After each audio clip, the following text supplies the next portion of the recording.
Today we'll be taking a look at how to use an equation to complete a table and then graph the points. So here we have an equation, y equals 3x plus 2, and we'll use that to complete our table, remembering that x is your input and y is your output. So if x equals 0, what we're going to have is 3 times 0 plus 2, which is 0 plus 2, or 2. When x equals 1, I'm going to have 3 times 1 plus 2. So 3 plus 2 is 5. X equals 2, we're going to have 3 times 2, which is 6, plus 2, which is 8.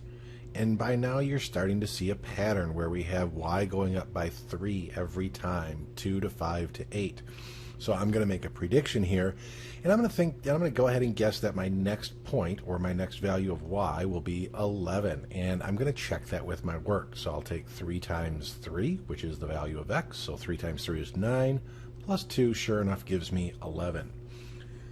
So to graph these points, we're going to need to turn them into ordered pairs, and we already have the x and the y, but just to make things a little bit easier, I'm going to go ahead and write those ordered pairs off to the side here.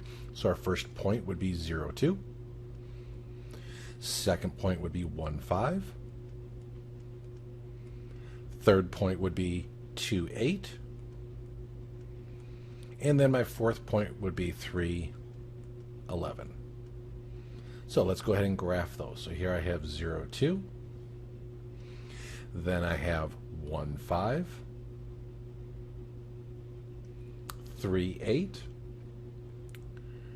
And now my graph goes off here. My graph stops at 10, so I should be graphing the point 3, 11. So I'm going to estimate that a little bit, and while that might not be the best practices, I got a pretty good idea where it should go, because we can see here that all these points are on a straight line. So this last point up here might be a little off, but that's okay, because you can see how I'm plotting it. Now let's go ahead and connect those with a straight line. So here I have a ruler tool that was already set up for you, so it's going to go right through those points, and when I draw my line, sure enough, all those points fall on the same line. So there you have it. We have taken an equation, used it to complete a table, graphed the resulting points, and connected them with a line.